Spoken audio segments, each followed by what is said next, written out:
Alors, bonjour à tous et bienvenue dans cette nouvelle vidéo. Aujourd'hui, nous allons parler de la schizophrénie et des surdoués. Donc, quel point commun est-ce qu'il existe entre surdoués et schizophrènes? Qu'est-ce qui peut faire en fait que ces deux types de personnalités peuvent s'entendre très bien et parfois croire s'être trouvés d'ailleurs? Alors, on va évidemment ici parler des similitudes, donc ça veut dire qu'il ne faut pas perdre de vue que la schizophrénie, il y a plusieurs types de schizophrénie. Je ne vais pas aborder ceci dans cette vidéo, mais il faut en avoir conscience, tout le monde n'est pas schizophrène de la même façon, il y a plusieurs types de schizophrénie. Alors, donc, qu'est-ce qui se passe quand un surdoué et un schizophrène se rencontrent? Eh bien, ils se rendent compte généralement qu'ils ont plus ou moins le même type de parcours de vie. Donc ça veut dire que l'un et l'autre sont décalés par rapport à la vision du normopensant et donc du coup ils ont eu plus de difficultés en tout cas pour se faire accepter scolairement, donc par les autres, par leur père, et ils ont passé beaucoup plus de temps seuls. Donc ce sont des personnes qui ont été esseulées, comme on dit, donc c'est-à-dire qui vivent plus dans une plus grande solitude, et du coup quand ils se rencontrent, ils se disent ouais super, c'est quelqu'un qui est comme moi, qui a le même type de vécu et qui va pouvoir me comprendre à ce niveau-là. Effectivement. Alors maintenant, évidemment, il y a des différences aussi entre schizophrénie et surdoué. Donc vous avez par contre une similitude qui est très proche, qui est l'hypersensibilité. Donc le schizophrène a aussi un monde intérieur qui est très envahissant même, hein, plus que le surdoué. Et du coup, il a beaucoup d'émotions, beaucoup aussi de vie, d'imagination, de vie intérieure, d'imagination et de rêve intime. C'est aussi parfois un utopiste qui rêve de changer le monde, qui rêve de créer quelque chose d'autre, puisque évidemment les frustrations liées au fait d'avoir été rejeté socialement, de l'avoir été souvent, vont faire que forcément l'un et l'autre vont souhaiter autre chose pour ce monde, autre chose pour eux, pour le futur. Donc l'un et l'autre peuvent s'entendre très bien sur base de ces différentes choses, et du coup forcément vous avez le schizophrène qui parfois va avoir des accès de colère, et ça va être bien accepté par le surdoué qui comprend très bien ces accès de colère, même si en réalité la problématique n'est pas la même. On le sait bien, la schizophrénie, faut-il le rappeler, est vraiment classée dans les pathologies, considérée comme une pathologie et comme un trouble mental. Donc c'est vraiment une psychose, donc ça veut dire que ça va envahir généralement l'ensemble de la personnalité. Le surdoué n'est pas du tout regardé comme quelqu'un d'étant pathologique, dans notre société en tout cas, et il est plutôt socialement accepté que ce ne soit pas du tout une pathologie, même si il est très décalé aussi par rapport aux autres, et donc c'est cette similarité qui va les rassembler, schizophrènes et surdoués. Alors évidemment, le fait de se sentir en décalage, de se sentir différent par rapport aux autres, peut les faire se comprendre l'un l'autre.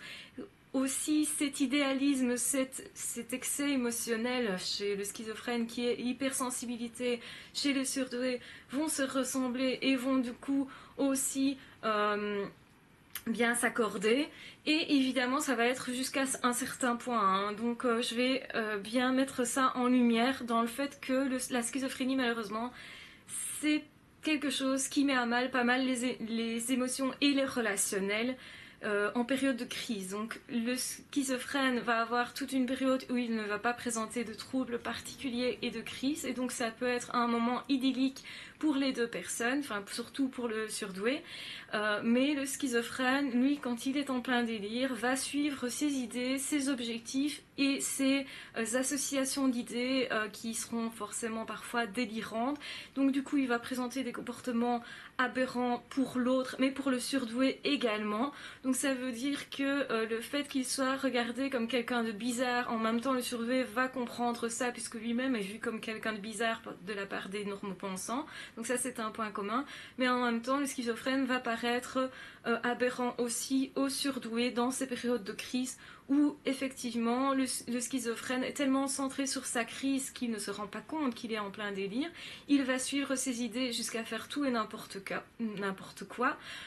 Et toutes ces actions-là peuvent aussi être valorisées par le surdoué qui lui, au contraire, n'arrive pas à agir généralement parce qu'il est trop empathique, tellement centré sur l'autre qu'il va d'abord prendre en compte les conséquences sur les autres avant de considérer que peut-être ça peut être bon pour lui de faire telle ou telle action.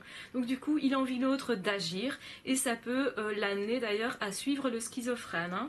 Alors donc on sait bien, le surdoué est quelqu'un qui a besoin de guide, qui a besoin d'être guidé ne fût-ce que par lui-même, hein, mais qui a besoin de trouver des idées guidantes, etc. Et le schizophrène, quand il est en plein délire, eh bien ça tombe bien parce qu'il suit des idées qui s'enchaînent à une vitesse V' aussi, et du coup il est emporté vraiment par des élans comme ça que le surdoué comprend assez bien au final, puisque lui aussi vit de ses élans, même si c'est pas du tout la même chose, puisqu'on sait bien que le surdoué généralement ne rentre pas dans un délire à aucun moment, et c'est pour ça certainement que l'on dit schizophrène au schizophrène qu'il est dans la catégorie des pathologies, et au surdoué que normalement il n'est pas dans les catégories de pathologie. Alors pourquoi je dis normalement? Parce que c'est pas parce que vous êtes surdoué que vous êtes forcément sain, vous pourriez avoir d'autres maladies qui viennent s'ajouter. Je parle de maladies mentales, mais on va pas rentrer non plus dans ce sujet-là. On peut avoir plein de choses différentes. On peut à la fois être surdoué et avoir des problèmes autres que ça. Donc ça, je n'en parle pas non plus dans cette vidéo, sinon elle va être trop longue. Et en plus, je vais me perdre en chemin. Donc voilà. Alors, quels sont les autres points communs? C'est que, évidemment, chacun va avoir du mal à se trouver un travail. Donc ça, c'est une similitude. Chacun va avoir du mal aussi à se trouver un couple. Mais c'est complètement différent. Le schizophrène va se créer un couple, et puis en fait, il va perdre ce couple dû à ces délires-là, dû à ces périodes de crise qui, chaque fois, mettent à mal, en fait, ses relations.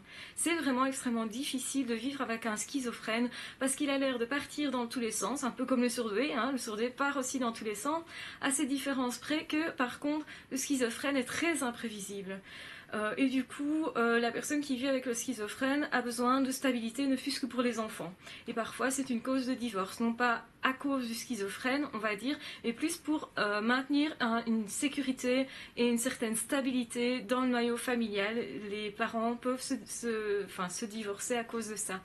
Alors, le surdoué, lui, il a plus du mal à trouver quelqu'un qui lui correspond. Donc c'est aussi quelqu'un qui va être particulièrement seul au niveau sentimental. Donc ça, c'est un point commun, hein, entre surdoué et schizophrène. Mais le surdoué, une fois qu'il trouve quelqu'un qui est vraiment comme lui, qui fonctionne vraiment comme lui, que ce soit dans l'amour ou dans l'amitié, généralement, c'est fait pour durer. Que le schizophrène, malheureusement, au fur et à mesure, perd ses relations. Et c'est aussi pour ça qu'on essaye de médicaliser ce type de pathologie, faut le dire, pour essayer d'aplanir les sentiments de la personne. Donc généralement le schizophrène ne vit pas ça très bien.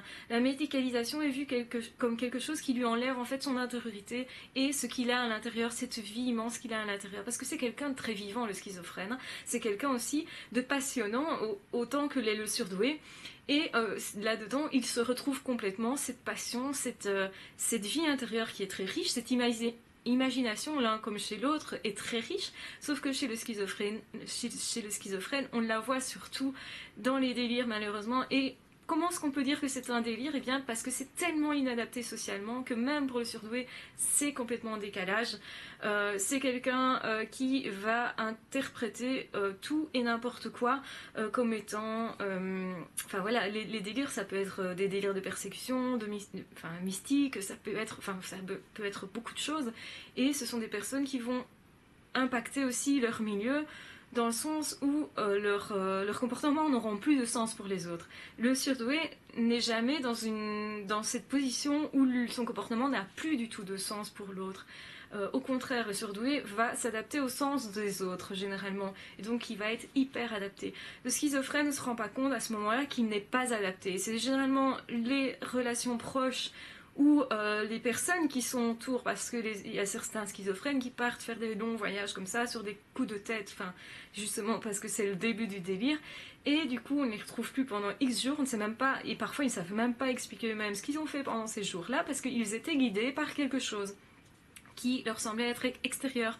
Et du coup, à un moment donné, forcément, font des choses qui sont socialement peu acceptées. Ils peuvent avoir des accès de violence, peuvent devenir plus agressifs, ils peuvent essayer de voler dans les airs, donc se jeter d'un toit, et avoir des comportements comme ça qui sont complètement aberrants et qui sont au final pas très encourageants finalement pour la sécurité de la personne et la sécurité de son entourage. Et c'est comme ça que généralement ils arrivent dans un poste de police où là on va les diriger vers un service psychiatrique.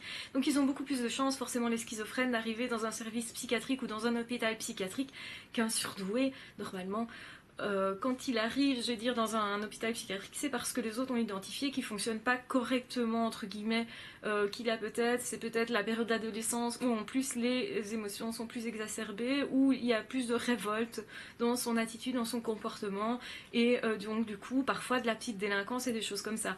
Mais le schizophrène, lui, quand il est, entre guillemets, délinquant, il s'en aperçoit même pas. Il peut voler dans un magasin juste parce qu'il a une petite voix qui lui a dit de faire ça, et pour lui, c'est pas nécessairement moralement mauvais, négatif, donc il est en rupture vraiment au niveau de sa personnalité. Il y a vraiment une déstructuration de la personnalité et une perte des codes sociaux, donc c'est-à-dire de ce qui est bien et mal. Parfois il ne sait même plus ce qui est bien et mal. Au moment où il le fait, il ne pense pas à mal, mais il le fait et ça met à mal forcément son entourage et le milieu dans lequel il vit, et donc plus facilement il va être du coup il va poser question à l'entourage et au point évidemment qu'on va le considérer comme dérangeant. Forcément surdoué et schizophrène sont tous les deux dérangeants, sauf que surdoué lui est moins dérangeant parce que par empathie aussi, il essaye d'arranger les choses, c'est pour ça qu'on dit de lui qu'il est manipulateur. Schizophrène, il n'est pas manipulateur parce qu'il se rend même pas compte dans quoi il est. Et généralement, quand il est sorti du délire et qu'il se rend compte lui-même que c'était un délire, que c'était aberrant, il n'arrive pas à l'exprimer, il n'arrive pas à s'exprimer aux normes pensants. Donc ça c'est un point commun aussi avec le surdoué, qui a toujours l'impression qu'il n'arrivera pas à exprimer aux autres ce qu'il pense, parce qu'on ne fonctionne pas de la même façon. Et c'est extrêmement difficile, quand vous fonctionnez de façon différente, d'expliquer à l'autre comment vous fonctionnez. Déjà il faut avoir une possibilité d'avoir un certain recul sur soi, et le schizophrène généralement est tellement dans son délire qu'il n'a pas du tout de recul sur lui, tandis que le surdoué a extrêmement beaucoup de recul sur lui généralement, au point de se dire tu dois pas faire ça, non c'est mauvais, attention parce que il est en excès il est en excès d'attention, je veux dire, donc dans une certaine tension et un certain contrôle, le surdoué. Tandis que le schizophrène, quand il est en plein délire, au contraire, il n'est pas du tout en train de faire attention à ce que les autres pensent de lui.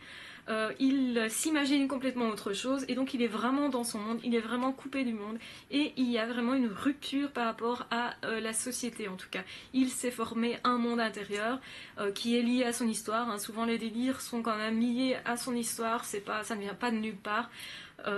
Tandis que le surdoué, lui, il a du mal à agir parce que justement il fait trop attention à ce que les autres vont penser de lui.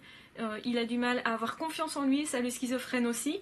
Donc c'est un point commun à nouveau qui les relie, et donc qui peut faire en tout cas que ces deux types de personnalités à un moment donné vont suivre le même chemin.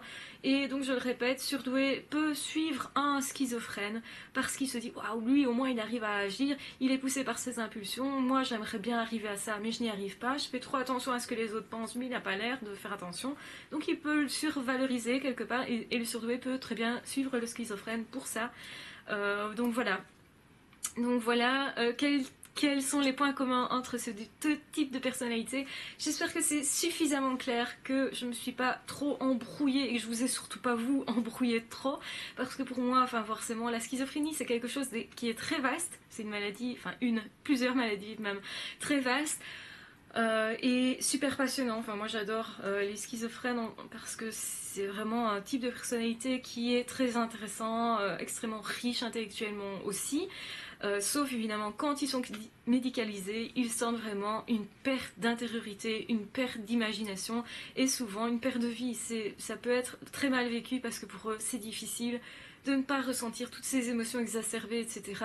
C'est enlever la vie en eux, et certains justement c'est pour ça qu'ils arrêtent leurs médicaments pour revivre des périodes comme ça, parce qu'ils ont l'impression forcément de vivre beaucoup plus, mais malheureusement ces périodes-là leur créent généralement des délires quand il n'y a plus de médicalisation, et du coup les réamènent directement vers un poste de police, vers des problèmes relationnels et vers aussi éventuellement des services psychiatriques. Et donc voilà, à nouveau la roue tourne, je vais dire, c'est un petit peu le piège qui se referme. Voilà.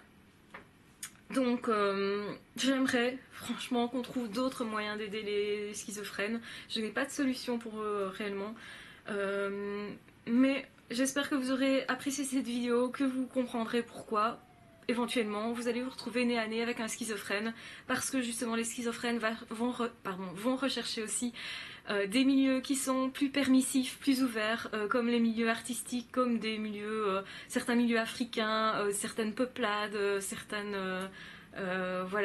villages sont plus tolérants par rapport à ce type de comportement déviant, on va dire.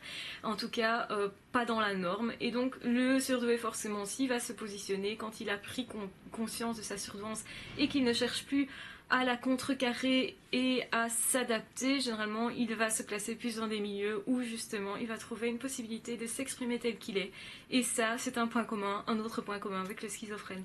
Donc voilà, j'espère que cette vidéo vous aura aidé, qu'elle vous aura permis de voir clair dans ce qu'est la schizophrénie de façon générale, évidemment, je suis restée générale ici, et les points communs avec le surdoué et pourquoi l'un et l'autre peuvent devenir amis à certains moments, même si malheureusement le schizophrène, quand il vit des délires, donc des crises ou des micro-crises, hein, parce qu'il y a des grosses crises et puis des plus petites, malheureusement ça met à mal à chaque fois la relation et ça peut faire en sorte que la relation ne soit pas viable à long terme. En tout cas, c'est extrêmement difficile d'être en couple avec un schizophrène ou d'être ami avec un schizophrène. Donc je souhaite bon courage à toutes les personnes qui ont ce type de personnes dans leur entourage. Tenez le coup, et évidemment il faut apprendre à être très permissif avec ce type de personnes, parce que forcément ils vont dévier des trajectoires, ils vont faire des choses qui sont déstabilisantes et parfois envahissantes, gênantes pour la vie quotidienne. Donc voilà, bon courage à tous ceux qui vivent ce genre de choses, que vous soyez schizophrène, ami de schizophrène, en couple avec un schizophrène, ou tout simplement que vous aimiez les schizophrènes, ce qui est mon cas. J'aime beaucoup les schizophrènes sans savoir me l'expliquer vraiment, si ce n'est par similitude sûrement avec mon type de personnalité aussi. Donc voilà, je vous embrasse de toute façon très fort, on se retrouve très vite pour d'autres vidéos, prenez soin de vous en attendant de toute façon, et à ciao, bye bye.